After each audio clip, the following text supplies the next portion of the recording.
وہ جب سیدھا کھڑا ہوا تو کوئی کہہ نہیں سکتا تھا کہ یہ وہ موچی ہے جو دنیا کی گہما گہمی سے رشتہ توڑے ہوئے راستے میں بیٹھا جوتے مرمت کرتا رہتا ہے۔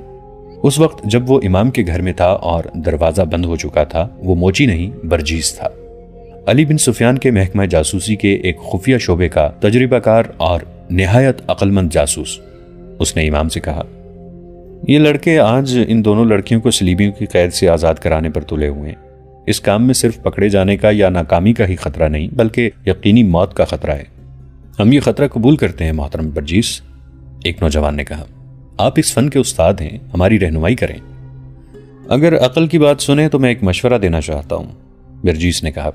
صلیبیوں کے پاس بہت سی مسلمان لڑکیاں ہیں، ان میں سے بعض کو انہوں نے بچپن میں قافلوں اور گھروں سے اغوا کیا تھا اور انہیں اپنی تعلیم و تربیت دے کر ہمارے خلاف جاسوسی اور تمہاری کردار کشی کے لیے استعمال کر رہے ہیں۔ تم لوگ ایک ایک لڑکی کو تو آزاد نہیں کرا سکتے۔ اگر تم سب میرے فن سے فائدہ اٹھانا چاہتے ہو تو میں کہوں گا کہ 2 لڑکیوں کی خاطر تم جیسے 8 جوان قربان کر دینا عقل مندی نہیں، بردباری اور تحمل ضروری ہے۔ میں تحمل کو کس طرح قبول کر سکتا ہوں؟ عثمان صارم نے بھڑک کر کہا۔ میری طرح؟ برجیس نے کہا۔ کیا میں پیشے کا موچی ہوں؟ جب میں مصر میں ہوتا ہوں تو میری سواری کے لیے عربی گھوڑا تیار رہتا ہے اور میرے گھر میں 2 ملازم ہیں، مگر یہاں 3 مہینوں سے راستے میں بیٹھا لوگوں کے غلیظ جوتے مرمت کرتا رہتا ہوں۔ میں تمہیں 2 لڑکیوں کی آزادی کے لیے پورے کرک اور اس سے آگے کے بہت وسیع علاقے کو آزاد کرانے کے لیے زندہ رکھنا چاہتا ہوں۔ برداشت کرو، انتظار کرو۔ عثمان صارم اور اس کے 7 دوست برداشت کی حدوں سے نکل چکے تھے۔ ان کی باتوں سے پتہ چلتا تھا کہ ان میں انتظار کی بھی ہمت نہیں رہی۔ وہ کسی کی رہنمائی کے بغیر ہی اس جگہ پر حملہ کرنے کو تیار تھے جہاں توقع تھی کہ لڑکیاں ہوں گی۔ انہوں نے امام کی بھی باتیں سننے سے انکار کر دیا۔ آخر برجیس نے انہیں بتایا کہ اس کے 2 جاسوس اس جگہ معمولی ملازم ہیں جہاں صلیبی حکمران رات کو اکٹھے ہوتے اور شراب پیتے ہیں۔ یہ دونوں جاسوس عیسائیوں کے بھیس میں شوبک کی فتح کے بعد وہاں سے بھاگنے والے عیسائیوں کے ساتھ آئے تھے۔ انہیں یہاں نوکری مل گئی تھی اور وہ کامیاب جاسوسی کر رہے تھے۔ تم سب نے وہ عمارت دیکھی ہے جہاں وہ صلیبی حکمران جو ہماری فوج کے خلاف لڑنے کے لیے برطانیہ، اٹلی، فرانس اور جرمنی وغیرہ سے آئے ہوئے ہیں، وہ رہتے ہیں۔ اس عمارت میں ایک بڑا کمرہ ہے جہاں وہ شام کے بعد اکٹھے ہوتے ہیں، شراب پیتے اور ناچتے ہیں۔ ان کی تفریح کے لیے لڑکیاں موجود ہوتی ہیں، وہ آدھی رات تک وہاں ادھم مچاتے رہتے ہیں۔ تم نے دیکھا ہے کہ وہ جگہ ذرا بلندی پر ہے جہاں سے پورا شہر نظر آتا ہے، وہاں فوج کا پہرا بھی ہوتا ہے۔ اس عمارت تک پہنچنا ممکن نہیں، کوئی عام آدمی بلکہ کوئی خاص شہری بھی اس عمارت کے قریب نہیں جا سکتا۔ میں یہ معلوم کر سکتا ہوں کہ 2 لڑکیاں کہاں ہوں گی، مگر ان تک رسائی کا طریقہ صرف یہ ہے کہ ہماری فوج باہر سے ابھی حملہ کر دے۔ اس صورت میں تمام حکمران اور فوجی حکام اس عمارت سے چلے جائیں گے اور حملہ روکنے میں لگ جائیں گے، مگر آج رات حملہ نہیں ہو سکتا۔ یہ بھی نہیں کہا جا سکتا کہ صلاح الدین ایوبی کب حملہ کریں گے۔ ضرورت حملے کی ہے، امام نے برجیس سے وضاحت چاہی۔ دوسرے لفظوں میں ضرورت یہ ہے کہ اس عمارت میں جو لوگ موجود ہیں وہ وہاں سے چلے جائیں اور لڑکیاں وہیں رہ جائیں۔ اس صورت میں آپ یہ کہنا چاہتے ہیں کہ ہمارے یہ بچے اس عمارت میں داخل ہو کر لڑکیوں کو اٹھا لائیں؟ جی ہاں، برجیس نے اپنے تجربے کی بنا پر خود اعتمادی سے کہا۔ اگر شہر کے اندر کوئی بڑا ہی شدید اور خطرناک قسم کا ہنگامہ ہو جائے، کہیں آگ لگ جائے اور آگ جنگی ساز و سامان کو لگے، تو شاید حکمران اور دیگر لوگ وہاں سے نکل کر موقع واردات پر چلے جائیں۔ برجیس گہری سوچ میں کھو گیا۔ اس نے عثمان صارم اور اس کے ساتھیوں کو باری باری دیکھا اور کچھ دیر بعد کہا، ہاں میرے مجاہدوں، اگر ایک جگہ آگ لگا سکتے ہو تو لڑکیوں کی رہائی کی صورت پیدا ہو سکتی ہے۔ جلدی بتاؤ محترم، عثمان صارم نے بے صبر ہو کر پوچھا۔ کہاں آگ لگانی ہے؟ کہو تو سارے شہر کو آگ لگا دیں۔ تم سب نے وہ جگہ دیکھی ہے جہاں صلیبیوں کی فوج کے گھوڑے بندھے ہوتے ہیں، برجیس نے کہا۔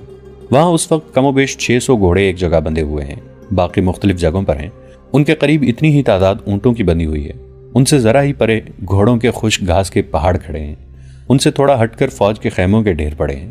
وہاں گھوڑا گاڑیاں بھی کھڑی ہیں اور ایسا سامان بے شمار پڑا ہے جسے فوراً آگ لگ سکتی ہے، مگر اس کے ارد گرد سنتری گھوم پھر رہے ہوتے ہیں۔ وہاں سے رات کے وقت کسی کو گزرنے کی اجازت نہیں۔ اگر تم اس گھاس اور خیموں کے انبار کو آگ لگا سکو تو میں یقین سے کہتا ہوں کہ صلیبی حکمران ساری دنیا کو بھول کر وہاں پہنچ جائیں گے۔ گھاس، کپڑے اور لکڑی کے شعلے آسمان تک جائیں گے۔ سارے شہر پر خوف طاری ہو جائے گا۔ آگ لگانے کے ساتھ ہی اگر تم زیادہ سے زیادہ گھوڑوں کو کھول دو تو وہ ڈر کر ایسا بھاگیں گے کہ لوگوں کو کچلتے پھریں گے۔ مگر سوچنا یہ ہے کہ آگ کون لگائے گا، گھوڑے کون کھولے گا اور آگ لگانے کے لیے وہاں پہنچا کس طرح جائے گا؟ فرض کر لو آگ لگ گئی، ایک نوجوان نے کہا، اور وہ عمارت بھی خالی ہو گئی تو ہمیں کیا کرنا ہوگا؟